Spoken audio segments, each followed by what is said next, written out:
What's up, everybody? What's up? What's up? What's up? What's up? What's up? What's up? What's up?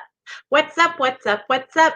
Okay, guys, welcome back to my channel, Real Talk Recovery, where we talk about recovery from addiction, and I share my life with you. My name is Nicole, and I'm a recovering addict. My sobriety date is July 13th of 2015, but this is not about me. This is not about me, y'all. Today is our second day of recovery week here at Real Talk Recovery. For those of you guys that are new to my YouTube channel, I am I'm facilitating something we're calling Recovery Week, okay?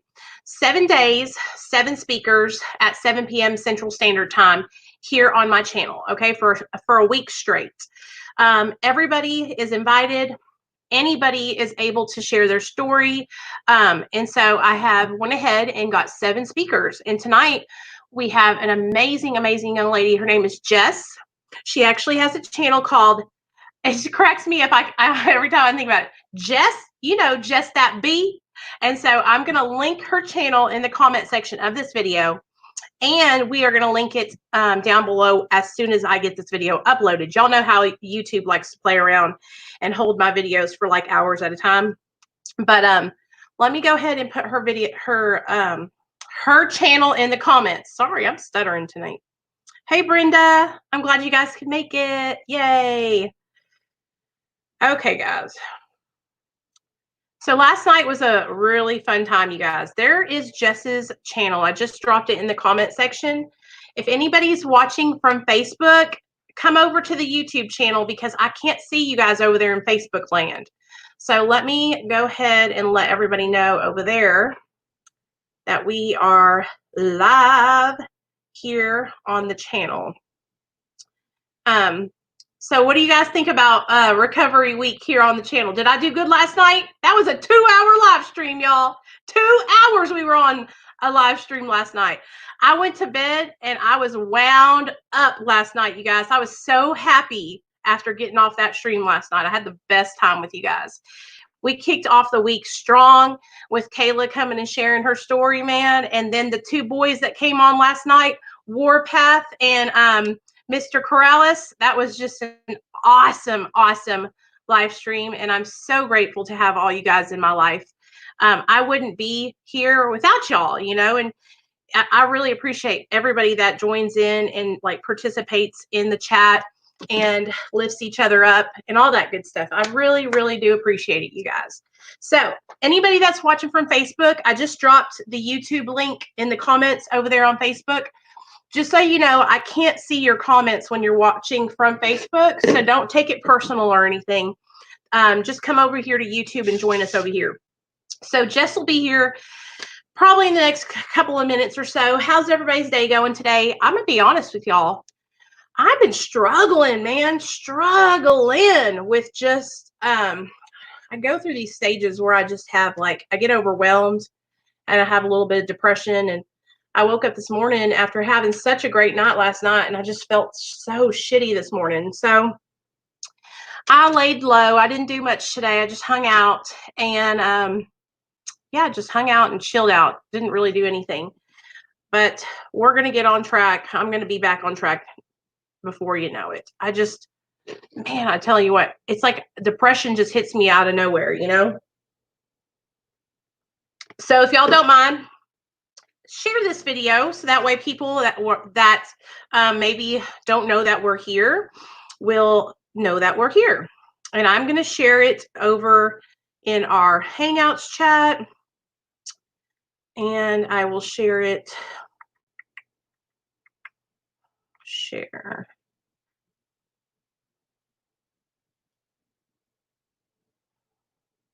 Oh, thank you. Who shared it already? Thanks, girls. Good job. My ladies did it already for me. Thank you, guys. I appreciate y'all. Hey, Rosie. Hey, Lisa. Hey, Nancy. Hey, Mama. Hey, Mom of 4 sons. Hey, Lola. I'm so glad all you guys are here. Yay.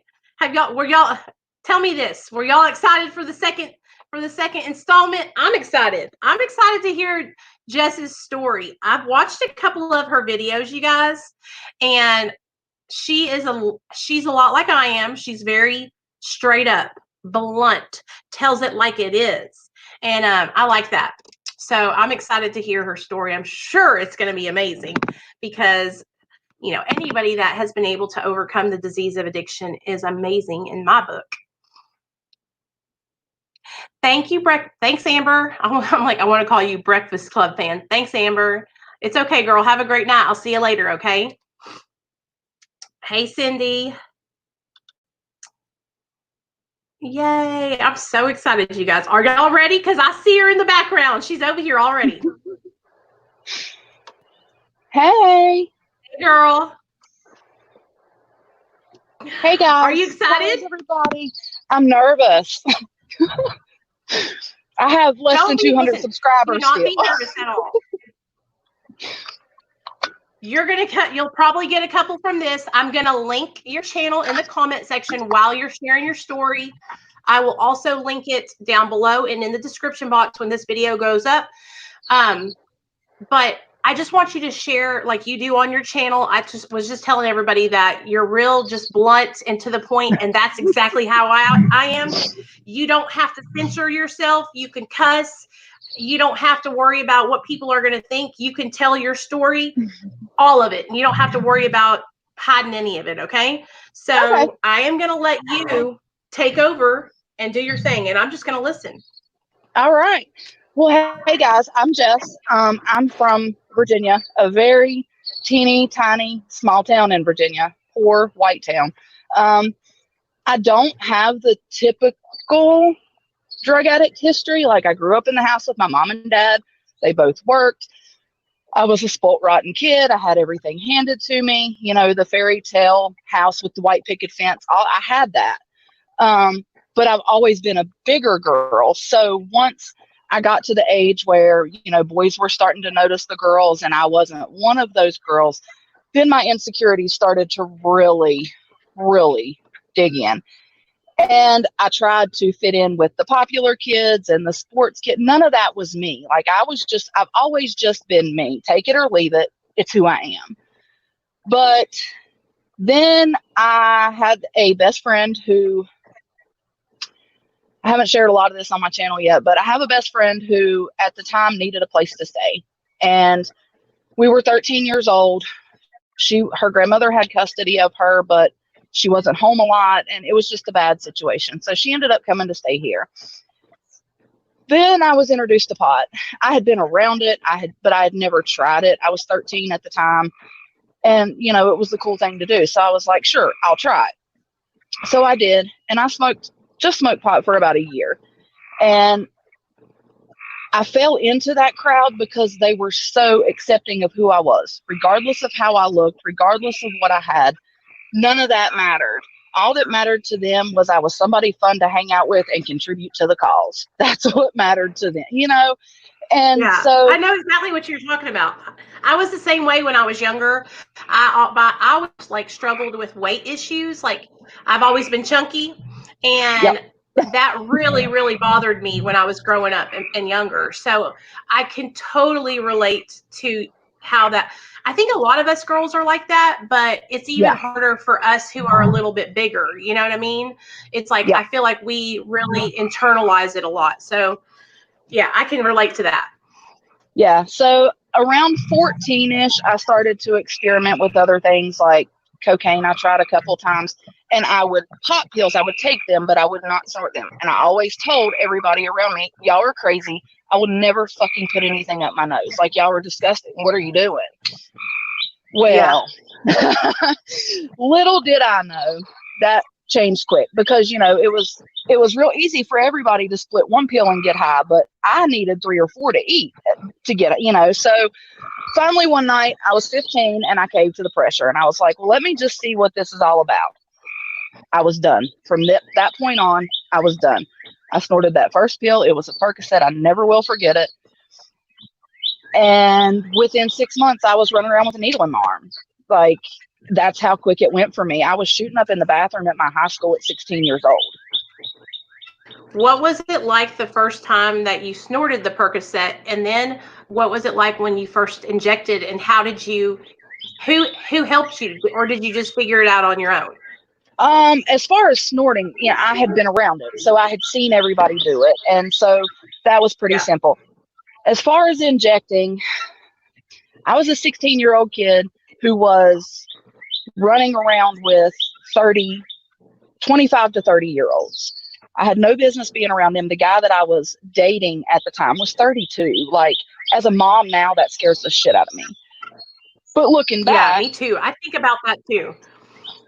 it's horrible. But looking back, they really did look out for me. As horrible as that sounds, yes, they introduced me to a lot of wrong shit. But at the same time, they made sure that I was at least semi careful with what I was doing. So that is Yeah. how I learned to shoot up myself. And What was it then like when you first did it? What do you? I know you remember the first time you shot. I I know do. you remembered it. Yeah, I don't remember the first time what it felt like the first time I snorted because I had been eating pills and it was kind of the same. But the first Yeah. time I injected anything, I will never forget it. We were riding around one night. There was 4 of us in the car, and we stopped by this dude's house, and he handed us a whole Ziploc baggie with pills in it. And he was like, "They're not worth a shit. You can't do anything with them," and just tossed them to us. They were Oxycontin. All you had to do was take the coating off of them. So we ended up with a whole bag Yeah. of Oxycontin for free. And we spent all night trying to figure out how can we get high off of this, and we finally figured it out. And it was the scariest, but also most amazing feeling in my life. It was scary because I knew instantly that I loved it. And that scared me. But at that point, I was still 16 and you couldn't tell me anything. And, I was going to do what I wanted to do and I didn't care what anybody thought. So, Yeah. I hit it pretty good through high school. I mean, my mom knew, but she stayed in denial. Through high school, I did pretty good. I still kept straight A's and B's. I was one of those kids that just didn't have to study. It just came easy. So I graduated and I went to college. Well, once I got to college, nobody gives a shit whether you show up for class or not. Your teachers are getting paid regardless, so they don't care. So I flunked out of college. My best guy friend at the time, who had been the one that took care of me all those years and made sure that, I wasn't out buying my own dope. I went to him. He got it. I didn't have to deal with anybody.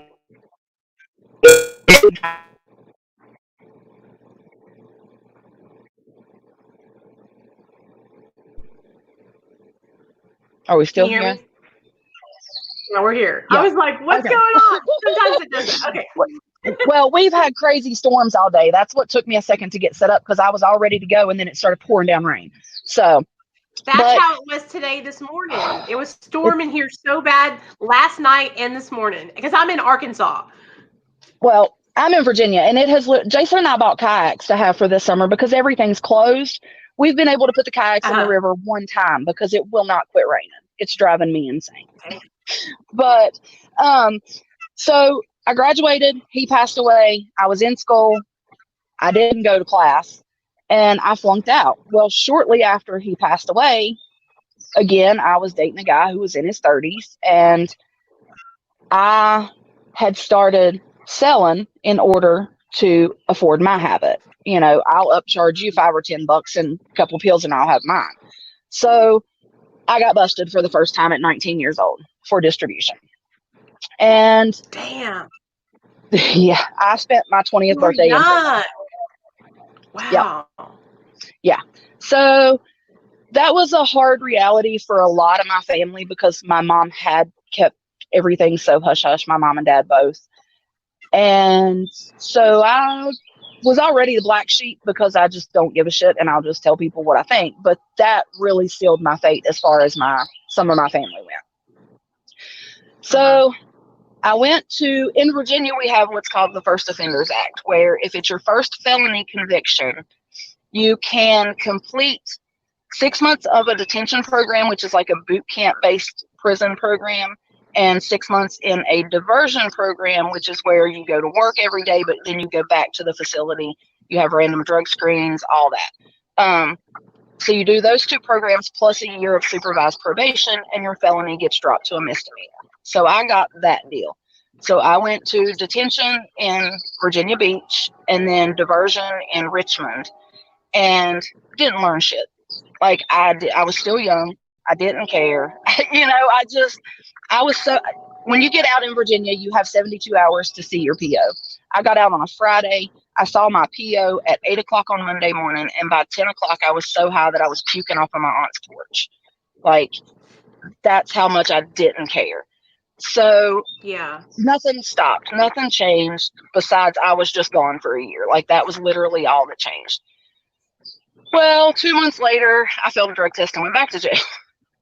So, when the judge took me, or when the probation officer took me in front of the judge for my probation violation, he said, she's not going to make it around here. She's a very smart girl, but as long as she is surrounded by these people around here, she's not going to do it. So I got kicked out of the state of Virginia by the judge. So I had to move to Maryland with my aunt.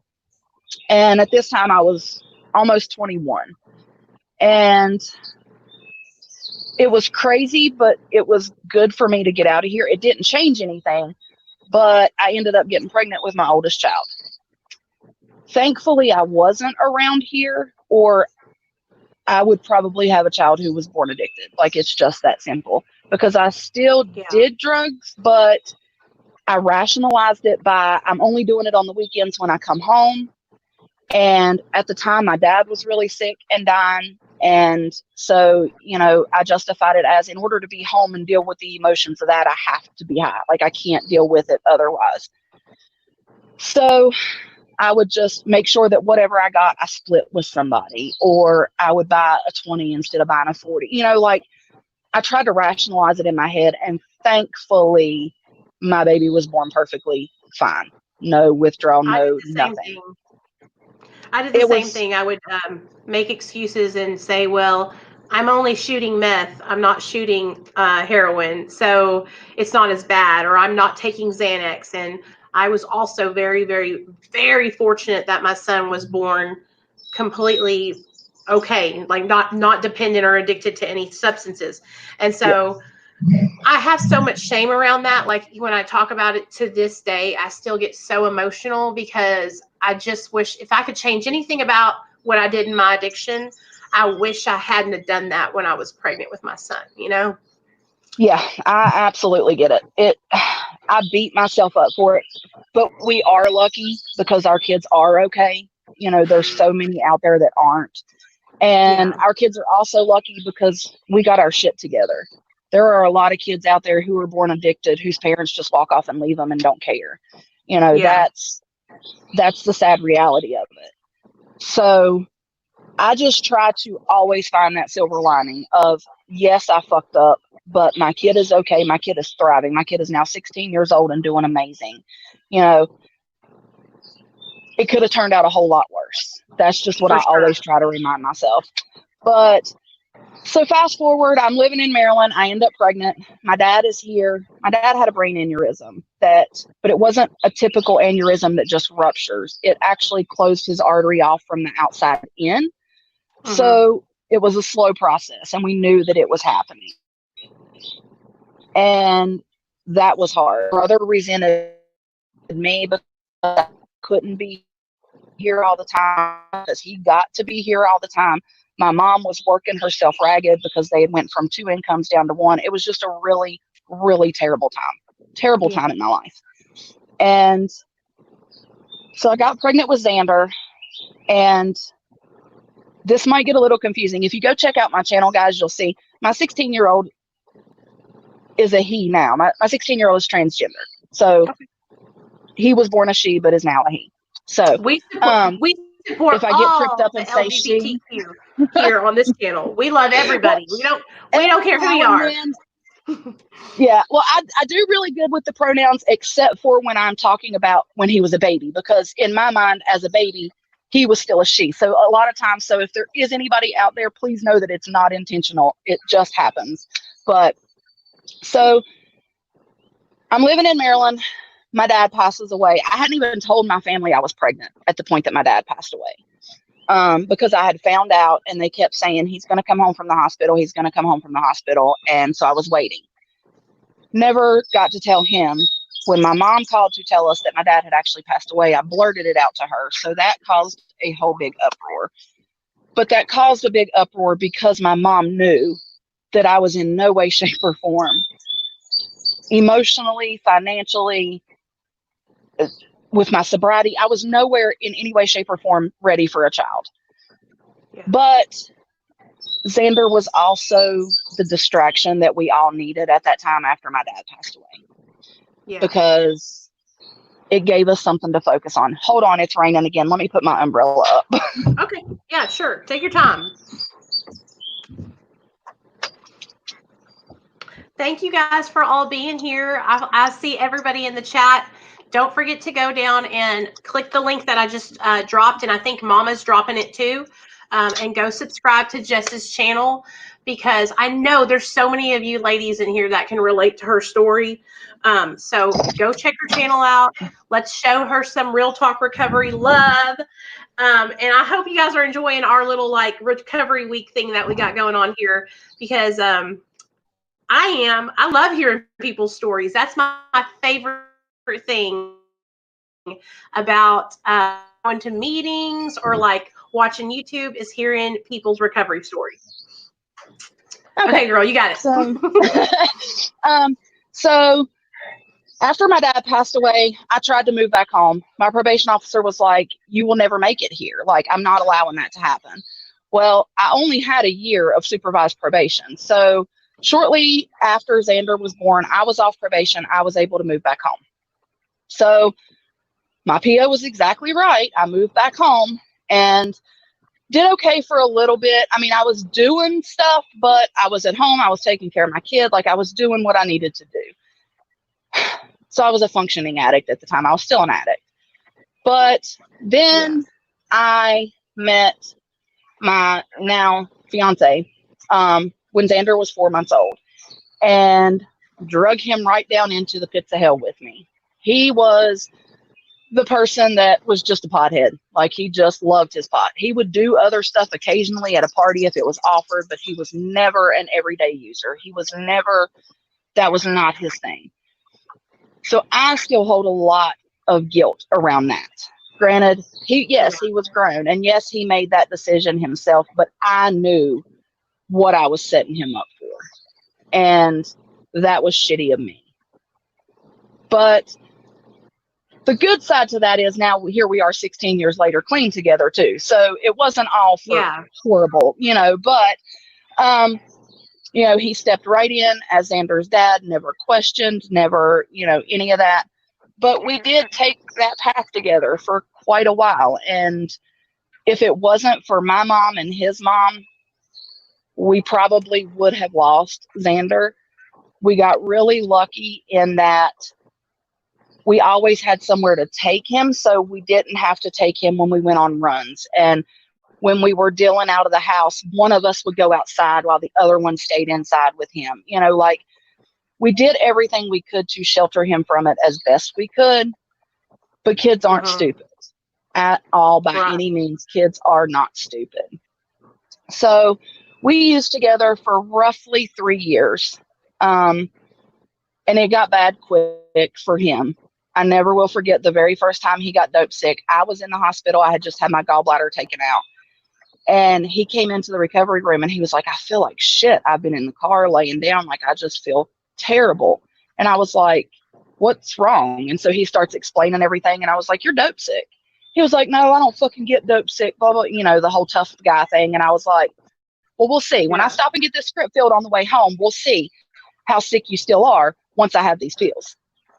Right. We got home and he was like, fuck, I didn't want this to happen. And I was like, none of us want this to happen, but this is what it is. No. Like, welcome to being a drug addict, So fast forward to, we had been together roughly 3 years. Xander was about to turn 3. The day before Xander turned 3, Jason's brother passed away. And we had already had the intentions of getting help. We just hadn't had that final push to where we needed to be. So his brother passed away from alcoholism. The years and years and years and years of drinking, just his body just shut down. So that was hard. Jason I had been dealing with death my whole life. Like, I started losing people really young. He had never lost anybody significant in his life until he lost his brother. He went into the deepest depression I have ever seen anybody in. Like, we still decided to go get help. Like, we started going to the methadone clinic shortly after that, like the very next month. Mm-hmm. But that was all that changed for him. Was he was no longer using street dope. He was getting up and going to the methadone clinic, taking his dose, coming home, going back to bed, and would sleep until the next day. He lost 150 pounds in a year because he wouldn't eat.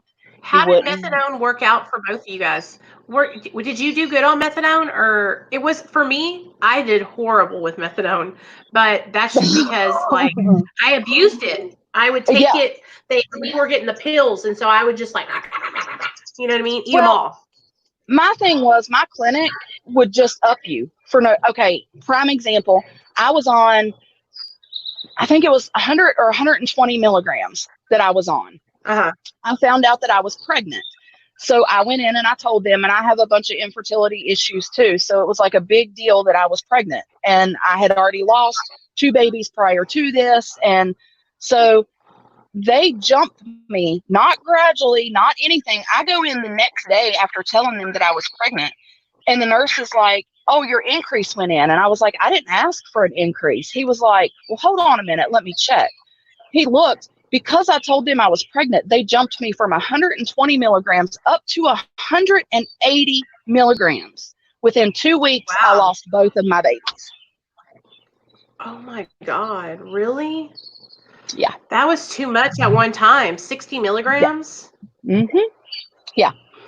So, but no, I did horrible on methadone. I would sell my methadone. I would double dose. Because I could still get high off of it. Like, It was just legal dope to me, basically. Like, I could go get it every day and I was good to go. And then I got take home, so then I could sell it to pay for it. It was just, I still had the addict mentality. So that's why on my channel, a lot of times I say I have been clean for 13 years, but I have only actually been in recovery for 9 years. And that's the way I look at it. Because I don't feel like I actually found recovery and really started working towards a better life until I switched to Suboxone, and I was on methadone for 4 years. So, well, I mean, that's just you being honest. You're being honest, because you can be on. I was telling everybody the other day. There's a difference between being sober and just like being sober to me is being on maintenance medication. That's sobriety to me. I don't care what anybody says. I am a huge advocate for maintenance medication. So you can be sober, taking your medication as prescribed, and not be working on yourself at all. Just be the same person you was when you went to go get on it. You still got the same behaviors, still thieving, lying, cheating, manipulating, all that. And then there's people who want to be in recovery and who are changing and becoming better people. That's what recovery is about. Absolutely. So the final push for us to start going to the methadone clinic was Xander had just turned 3. And at 3 years old, he looked at me and said, "Mommy, why do you and Daddy do pills?" I was done. That was it for me. I hit the floor. I started bawling. And that's when I said, enough is enough. Like, I cannot do this anymore. It is clearly affecting my child. I am miserable. I cannot do this anymore. And so that's when we started going to the methadone clinic. We have always been very open and honest with both of our kids. Xander obviously lived it for 3 years, but he also deals with a lot of trauma. And so he has a lot of memory loss. So thankfully, he doesn't remember a lot of it, but we do talk about it in order for both of our children to know that they can't, because of their genetics, they can't risk trying something just to try it. Like, it's not worth that to them. I'm not stupid. I know that kids will be kids. Teenagers will try some stuff.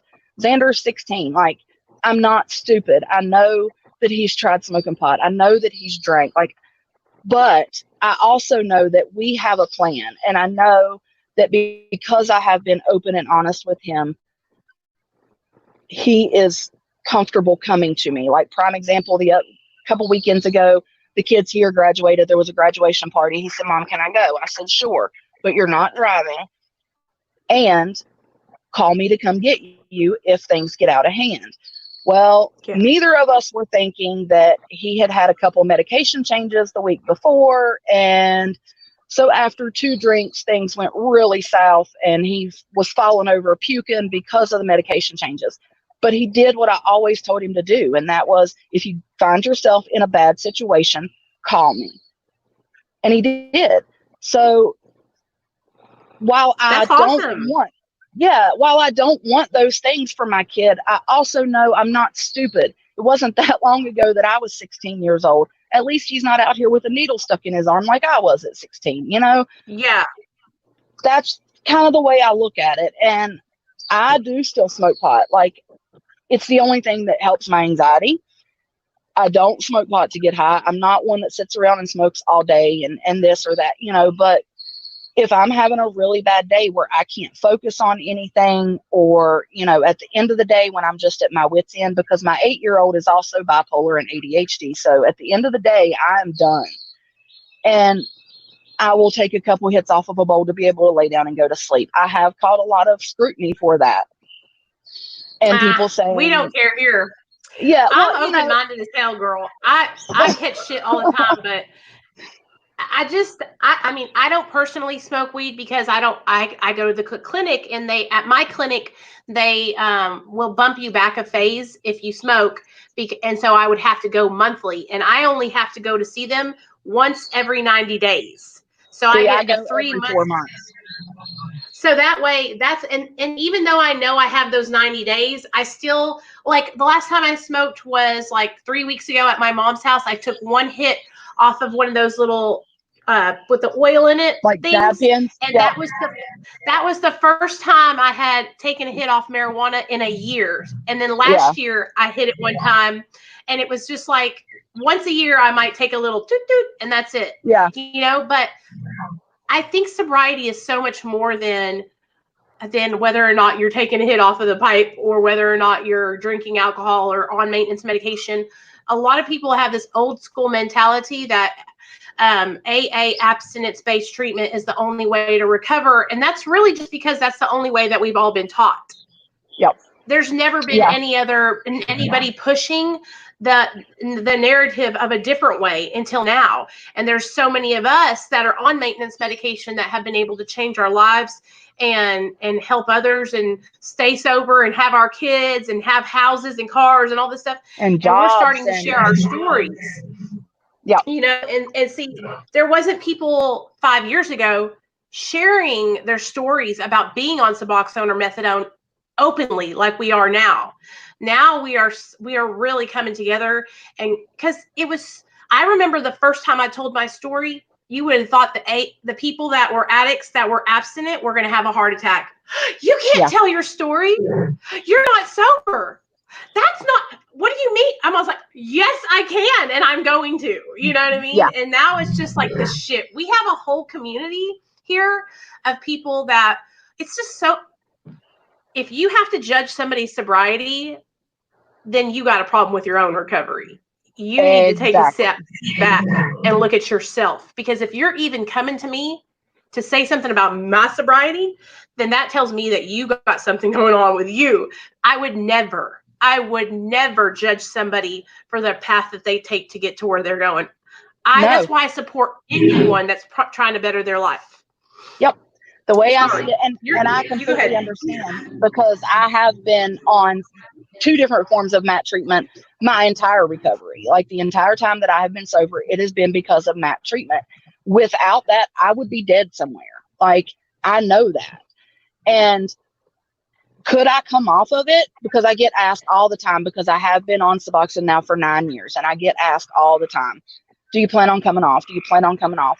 My honest answer is No, I don't plan on coming off of it. I have gotten myself down to a good maintenance dose, and I'm perfectly okay with getting up and popping that pill under my tongue every day if that means that I can get up and be a mom and have a good job and do the things that I need to do to be a functioning member of society. Before this medication, I was not a functioning member of society, and I don't want to go back to that.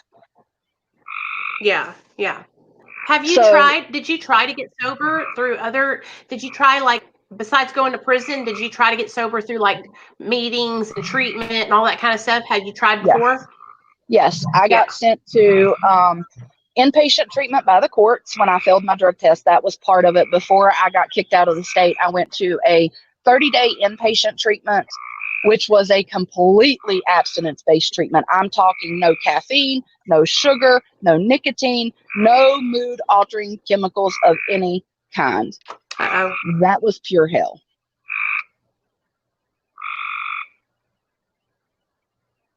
Did we freeze?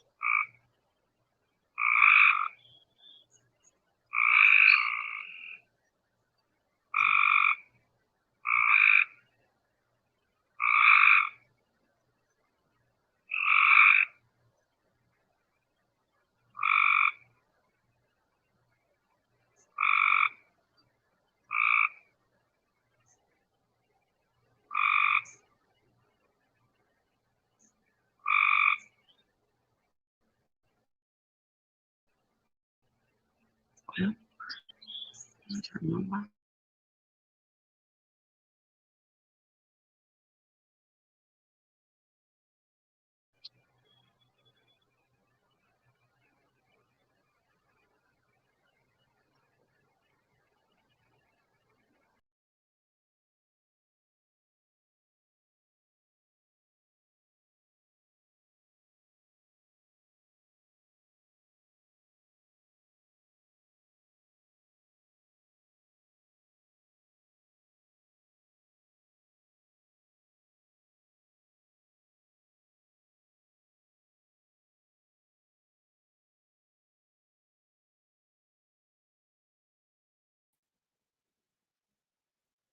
I see you, girl. I'm so sorry. All right.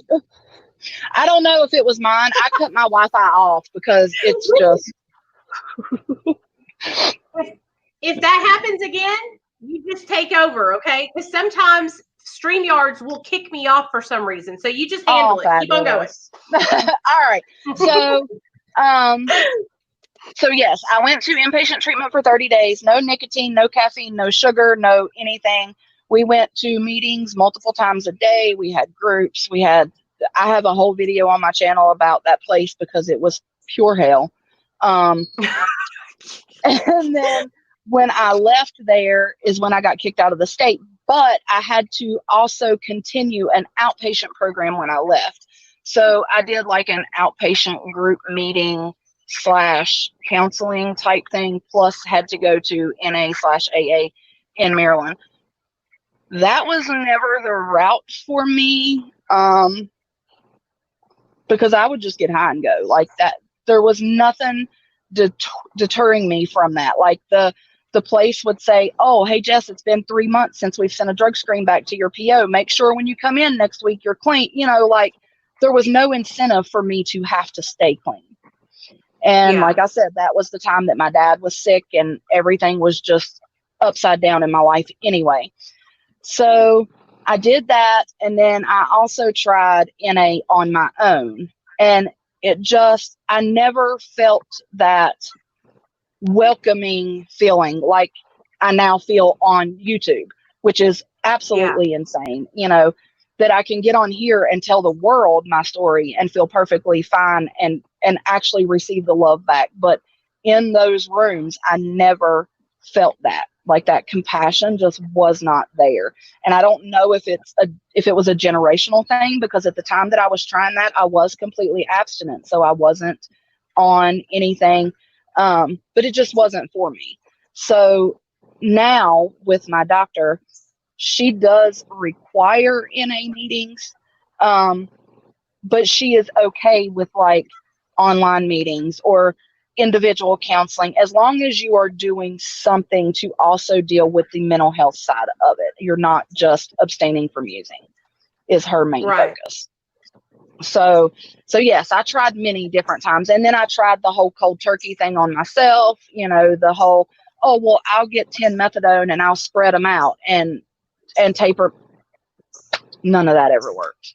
Nothing. Me neither, girl. I would jump off and be like, I would literally make it like maybe 3 days, and then I would be right back. You know what I Yep. mean? And me and my husband are both in recovery too. So what would happen is one of us would be like, okay, we're quitting. We're never going Yeah. back. And so we would both stop, and then one of us would give in and be like, fuck it, I'm going to get high, and then the other one would go, okay, I'm going too. Oh yeah, and we No. did the whole lying to each other thing, the whole, oh well, I'll do one with me, I won't tell Jason, or I'll do one with you, don't tell Jess, those type things, all that. We did all that. It was horrible. We had a very toxic relationship. And honestly, if it wasn't for Xander and for the fact that Jason was just so head over heels in love with Xander, even though biologically Xander is not his, we probably wouldn't have made it. But we were both so selfish that neither one of us were willing to give up as being Xander's parent. Therefore, we wouldn't give up on our relationship. And that's the only reason that we've made it almost 16 years now. Is your husband on maintenance also? Yes, he's also on Suboxone. We actually go to the same doctor. So do me and my husband. Yep. That's so cool. And there's I also go and bitch about him, and he goes and bitches about me, and all that fun stuff. I also found another couple. They're going to come on Sunday and tell their story. They're also in recovery and both on Suboxone. So it's like I keep meeting more people that are like us who are on maintenance and are couples, which Yep. I mean, it just makes sense to me. Like I would rather be where I'm at today and be stable on my maintenance medication and my husband be stable than have to be worrying. Like I almost feel like it makes me feel safe because I know that he's on it and he's not going to go out and be able to. It just makes me feel like it's helping him. You know what I mean? And I don't worry as much. And it also, I think the reason that we are seeing now more couples that are able to get clean using MAT treatment and stay clean together, because a lot of couples prior to, this being acceptable, a lot of couples, the stress of just trying to get clean, they couldn't work through that. When you're doing MAT treatment, you take that withdrawal, that sickness, a lot of that away, so you don't have those pressures, so you are able to work on the deeper things together without ripping each other's throat out just because you feel like shit. Yeah. And did you and your husband get to go to like counseling and stuff together? We have not done counseling together because he does not have insurance. However, our doctor will do visits with us together, especially if something crazy is going on. Like every time we've lost a baby since we've been with her, she has saw both of us together. Just big things like that. She has talked to us together. When he almost passed away a couple years ago, that was very traumatic for me and him both. And she worked through that with us. And it was even more traumatic because his absentee father decided to show up at the hospital while he was on his deathbed. And so there was a lot to unpack with that. Well, go back to the fact that he doesn't have insurance. He had been sick for about 10 years, and we went to the hospital, to the ER multiple times, over and over and over. And because he didn't have insurance and because he was a recovering drug addict, it was, oh, you're just obviously pill seeking, and ship him out the door. So fast forward 10 years, he finally has an attack at work to the point that he called me and he was like, you have to meet me at the hospital. Like, I can't even make it home. So I met him at the hospital. They did an ultrasound. His gallbladder was so diseased that it was ready to rupture. So they scheduled him for surgery 2 days later. He went in for surgery, and as soon as she touched his gallbladder to remove it, it exploded, and infection went everywhere. She couldn't see anything. She nicked a bile duct and an artery, and he ended up being in the hospital for almost 17 days. So that was a very traumatic experience. That would have been 3 3 years ago now. And that we were at a very, very trying spot in our relationship at the time. I had just been caught stepping outside of our relationship. Like it was bad. It was a really bad time for us, but almost losing him really put things into perspective for me. And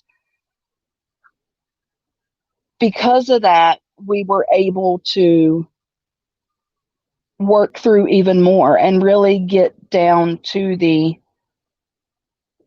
deep things that were causing a lot of our problems still, because we had Xander, then we got clean, and then we lost 4 babies, and then we had Boogie, my youngest, and then we lost another baby, and Boogie is a very trying child. So up until 3 years ago when he almost passed away, we had never really dealt with the codependency issues that we had and the toxicity that we still had in our relationship, because we had become busy parents and just kind of pushed through that. So when he almost passed away, we really had to sit down and reevaluate our relationship, our lives, where we were at, what we wanted. Did we even still want to be together? I mean, it was a lot. And that was a really hard time. But we came out of that so much stronger and so much better. So it sucks, but that's another one of those situations where if it wouldn't have happened, I don't know what, we probably wouldn't be together, because like I said, I was already emotionally attached to somebody else, and it was a horrible, horrible time. So a simple gallbladder surgery is what almost took him away from me, though. Oh, wow. See, it makes me so disappointed when I hear people that still are struggling and don't have insurance, because it's like there's got to be a better way for people who are not. There's got to be a better way. Like in Canada, they have insurance. I think if their health insurance is paid for. It's just so shitty. Well, and like he pays cash. He pays cash for his doctor. We pay cash for his Suboxone. So like he literally works to pay for his treatment, and that's it. And then we live off of my checks, because it is. How much is y'all's treatment there? How much is the treatment there for Suboxone? Our doctor is $180, and he goes I think he's up to 3 months now. So he goes every 3 months. I go every 4 months. Now, our doctor does not take insurance, so I do pay cash for my visit, but my medicine is covered by my insurance. His medicine alone, and we have scoured pharmacy after pharmacy and finally found the cheapest one. It's roughly about $5 a pill, so it runs about $3 to $3.50 a month for his prescription. Do you guys use GoodRx? No, because the pharmacy that we use is actually cheaper than using GoodRx. So okay. Yeah, we've went because he did diverted Suboxone on the street for a long time because he didn't have insurance. So we were that couple. I had insurance. I went to the doctor and we split my script. Like that's just what we did. That's what we had to do to get by. But 3 years ago, he failed a drug test for work, and they were like, look, either you got to get a script or we're going to have to let you go. And so we buckled down, and he had to go to the doctor. So he's only been legally taking it for about 3 years, but he has been on it as long as I have. Well, see, I understand. I work with people like here on my channel. I have a lot of people that come and are going through that same situation where the husband is getting it from the girlfriend or whatever, and so I understand. I just wish there was like a better way or some kind of way that, like, I know that there's like the state insurance for it, but a lot of these clinics don't take insurance. My clinic is just starting to take insurance, and I've been going there for 5 years, and they're just starting to take our insurance. Well, and I live in the state of Virginia, the Commonwealth of Virginia. So our state insurance will cover you if you have zero income. But the second you get a job making $300 a month, you can't get insurance. So which is nothing. Exactly. So it's either he works and helps take care of his family, or he sits on his ass and has insurance. Like that's the reason we're not married. Because if we get married, our kids can't have state insurance. Like it's insane. And the system is so backward and so screwed up. And speaking of helping people, that's actually going to be my next video, because I do a lot locally, because again, I live in a very small, very poor white town. And a lot of kids now that are getting strung out are kids that I did dope with their parents, and their parents have introduced them to it. And so now they're coming to me and they're like, Jess, you managed to get out, but you're still around here. How did you do it? Another problem that we have with the system is I had a girl, 19 years old, who is a horrible, horrible heroin addict. There was first, the roadblock was she didn't have insurance. So we got that taken care of. She got insurance. The second roadblock was nobody had beds. We got that taken care of. We find a place that has beds. Then they turn her away, deny her to be admitted into this facility because she has a history of mental health issues. What fucking drug addict doesn't have mental health issues? Like, the fact that they denied her for that because they said that she had self-harm in her past. Well, yeah, but she's not self-harming anymore by cutting herself. Now she's self-harming by getting high. It's no different. But we can't deal with the mental health issues that she has until her brain is clear enough to even acknowledge that there is a problem there. So that's a whole nother issue that I have been dealing with here in the state of Virginia, is there are no treatment facilities, and the ones that there are refuse people on the dumbest shit. So you're going to start helping people get into treatment or find resources? Well, I have been helping like with resources, but that was, you got cut off. But I had went through everything with this girl's aunt. I had helped her get insurance, helped her get, everything she needed lined up. Then the facility does a phone screening with her, and she admits to having self-harm issues in her past, and they deny her treatment. You have open beds and you have a drug addict that is finally willing to go, and you deny them because they have mental health issues. What fucking drug addict doesn't? Right. That's crazy. So that is a whole nother ball game that we're dealing with here in Virginia that I am just livid about. So that's what I have been dealing with, and why I haven't made videos the last couple of weeks, because I've been so pissed off over that I just could not get my words together to even record it, because I'm like, there is a bad batch of dope going around here. There was 10 overdoses in 3 weeks. And this was when this was going on. And we told them, look, if she doesn't get help, she is likely going to die. Like, this is not, she's not one of these that's just starting to dabble. Like, she is likely going to die. And they still said, sorry, and would not take her. Do they see? I mean, I think, I think that when people say stuff like they have self-harm issues, I think that those treatment centers probably get afraid because they think, oh wow, what if we're not equipped to handle that if she ends up hurting herself here, And I understand that to an extent, but at least put her in your detox portion of your program so that we can at least get her brain clear enough to see what all is there, and then we can determine what the right form of treatment is for her. But until we can And y'all are in a small town, huh? Like, was there only like one treatment center there? Oh, girl, there is no treatment centers here. You have to drive.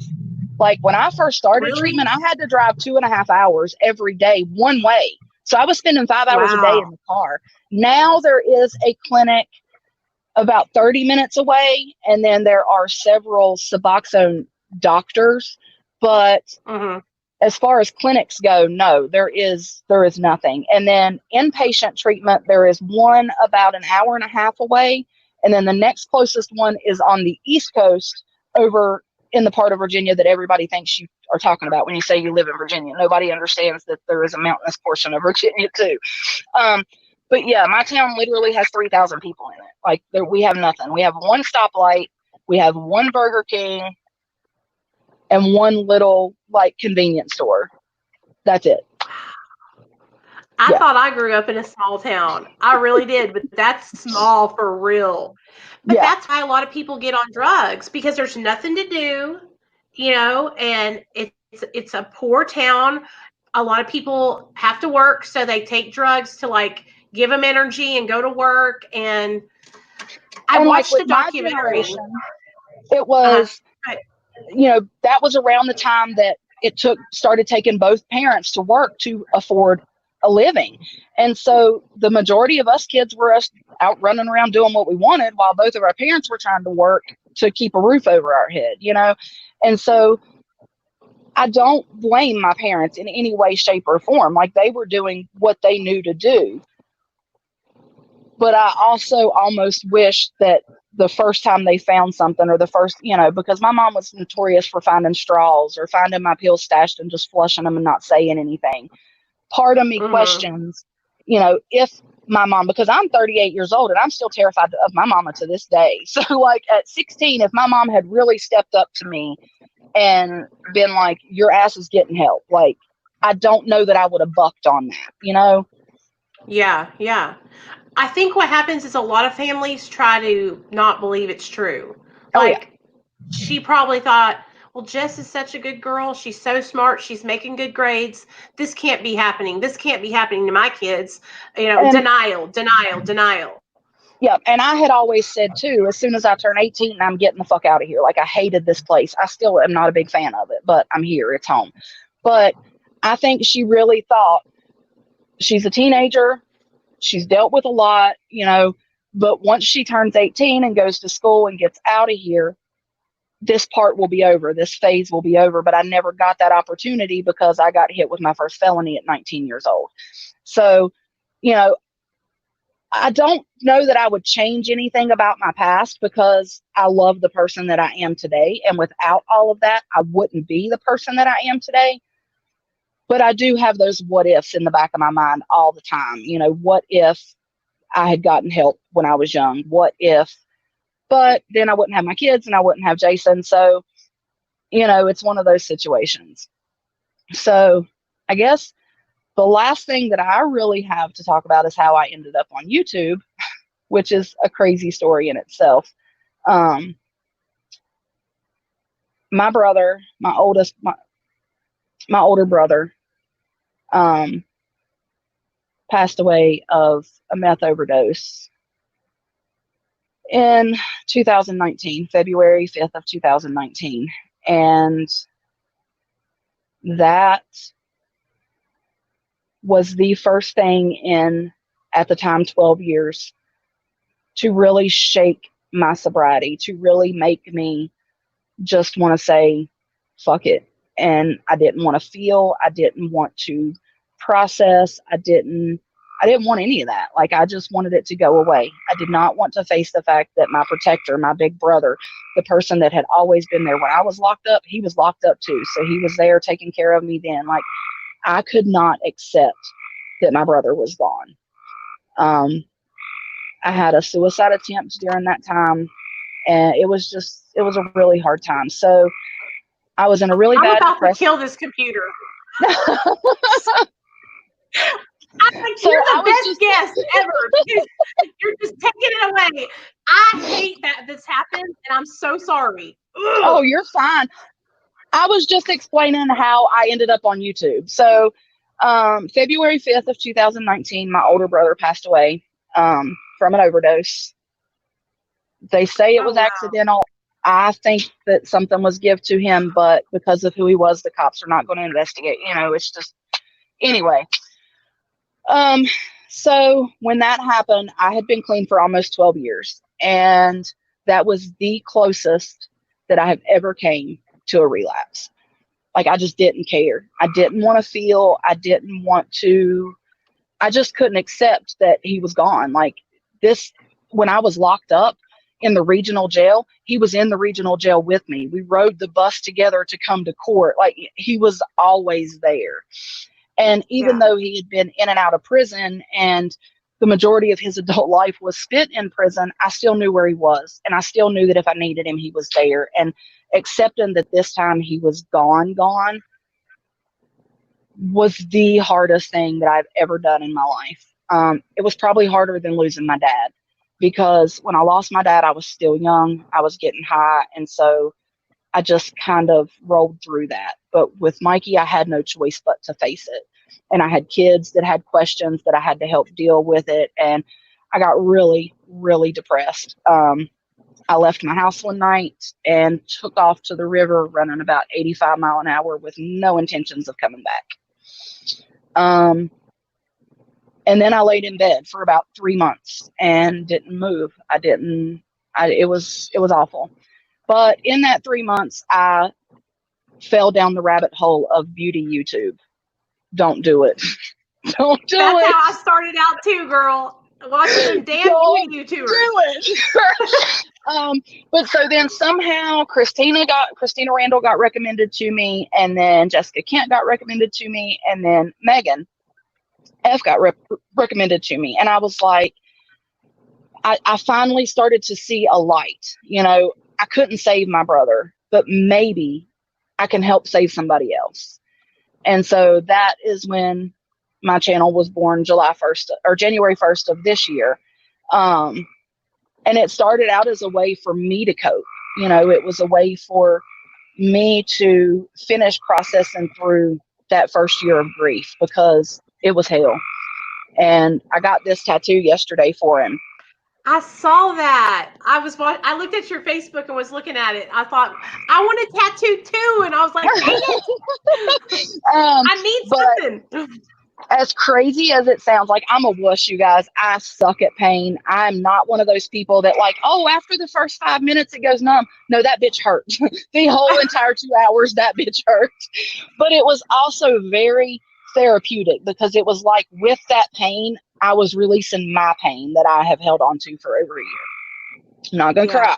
Damn it, I'm not gonna cry. But that almost relapse, and I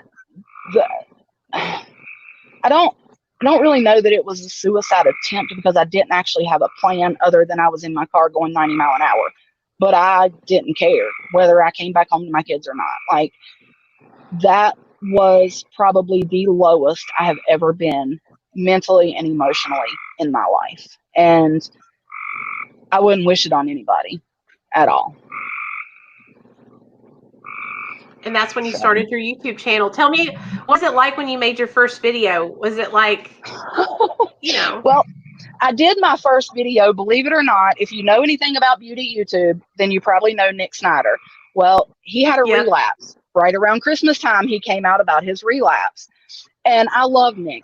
He's brutally honest, and he can be an ass, but I love him. And so my first video got over 500 views, because it was a video directed to him. And I was just like, get the fuck off of the internet and get yourself together. Like, quit worrying about what everybody else thinks. Worry about you, or you're not going to be here. But that was my very first video. So to see it with over 500 views scared the shit out of me, to be perfectly honest. That's awesome. And then I shot up to about 150 subscribers, which were the majority local people that know me, which came with its own set of problems. If you watched any of my videos, you have seen the sets of problems that came with being in a small town and trying to make something of yourself publicly.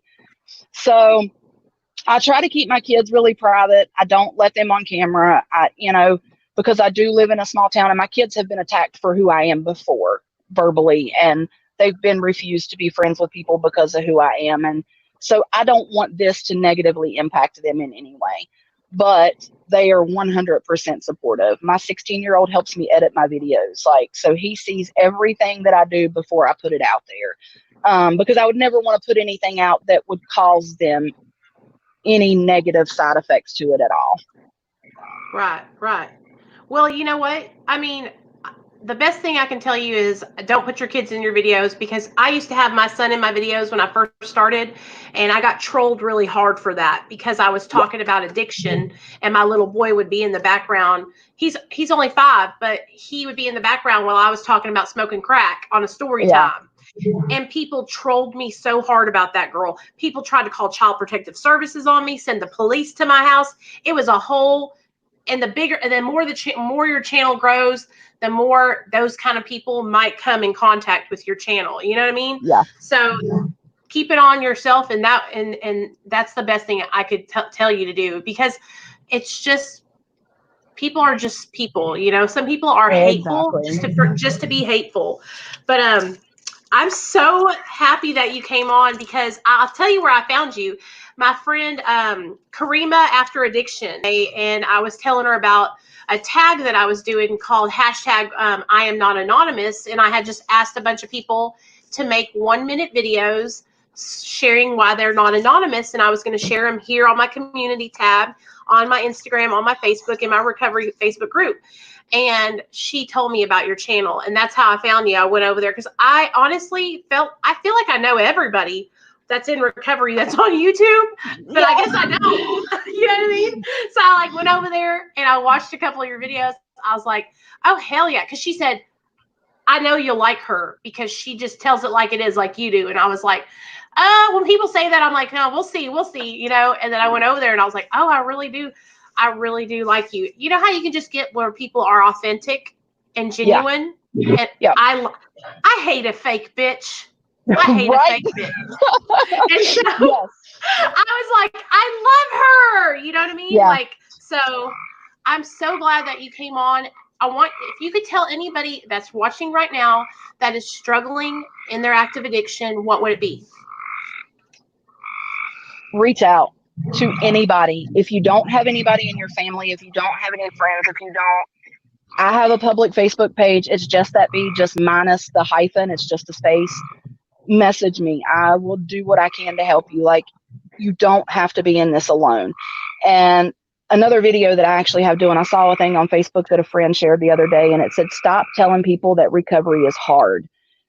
Sticking a needle in your arm is hard. Lying to your kids is hard. Losing your kids is hard. And while I agree with that, I don't want people to get the false impression that recovery is just a cakewalk either, because it's not. But there are people like us, and the community is so huge, who will hold your hand and we will help you through those hard parts. But you have to be the one willing to do the work. Right. It's just not going to happen overnight. Like, but if you come in and you plug in, like if you plug in the middle of the recovery community, this is what I tell people all the time. Get right in the middle, come hang out with us. I go live every single night. There's no reason why anybody out there can't come hang out with us and listen to a speaker meeting every single night damn near. I mean, exactly. This is like a meeting. You know what I'm saying? Like, we just got to hear an amazing recovery story. And so it just, if you want it, you will get up in here. And it doesn't matter how you get to where you're going. It doesn't matter if you smoke pot. It doesn't matter if you're on kratom or if you're on maintenance medication or if you're an abstinence person. We accept you here too. All that matters is that you're trying to make it better for yourself and leave that old negative life behind, you know? Yep, I'm willing to help anybody who's willing to help themselves. And I've even been known to help people who don't want to help themselves. I'm a giver. I will give and give and give. But I'm also the type of person that once you've screwed me over a couple times, then my guard's up. And, you know, I will gladly, like my best friend that I spoke about who moved in with us when I was 13. When Jason and I decided to get clean, we were 25. She was 25 too. And I told her, I begged her to go with us, begged her. She would not go. And so I finally just had to say, you know, I love you. And if you are ever ready, and to this day, I mean it, if she is ever ready, I will drop everything and I will do everything I can to help her. But until then, I have to love her from a distance. I can't love her in my daily life. Yeah. You're right. I really hope that you'll come hang out with us and come on. Like, what I like to do, say this is like your introduction video. In like a month or two, I like to have people come back on for like an update and let us know what you're doing, how you're doing, how's your channel doing. If you have ideas, like things that you want the recovery community and Real Talk Recovery over here to take part in or participate in over with your channel, let us know. I try to share other people's videos. I try to help other people who have, you know, smaller channels and stuff, because I remember when my channel was 100 subscribers, I couldn't believe it. I was like, hot damn, I got 100 people watching me, you know?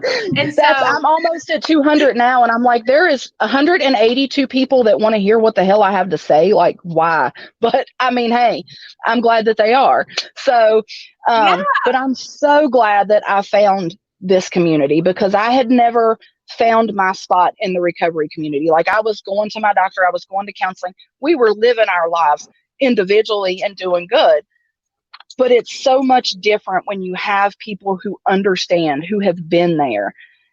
It's a totally different world. So if you're new to this community, welcome. They are amazing. Anybody can help you. Anybody will gladly help you.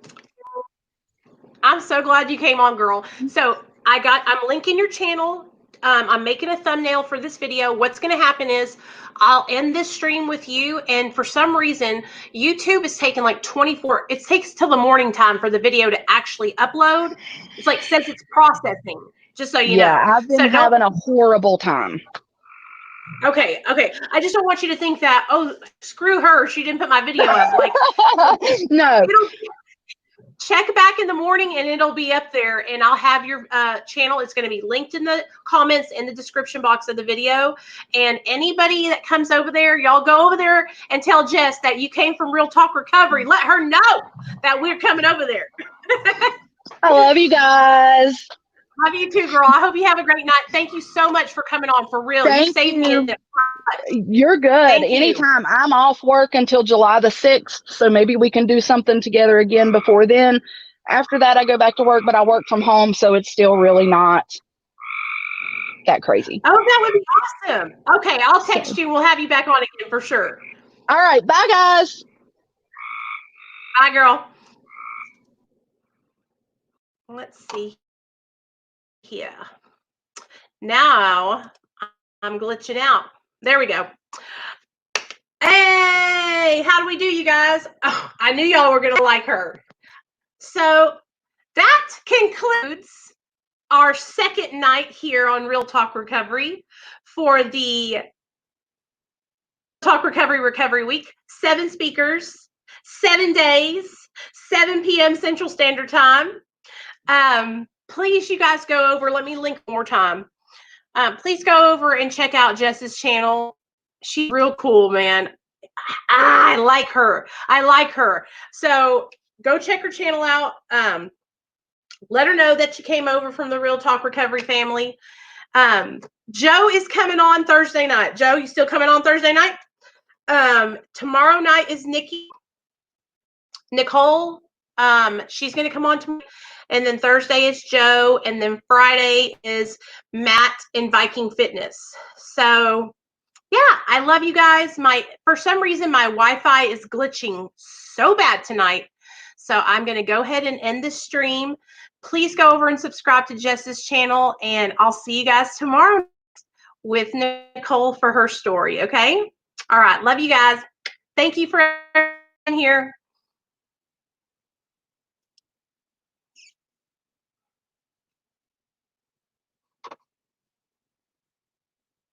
Y'all know this is going to take me a second because this damn computer's been glitching all night. Bye, Jess. Bye, Bella. Bye, Freya. Bye, Deidre. Love you, Deidre.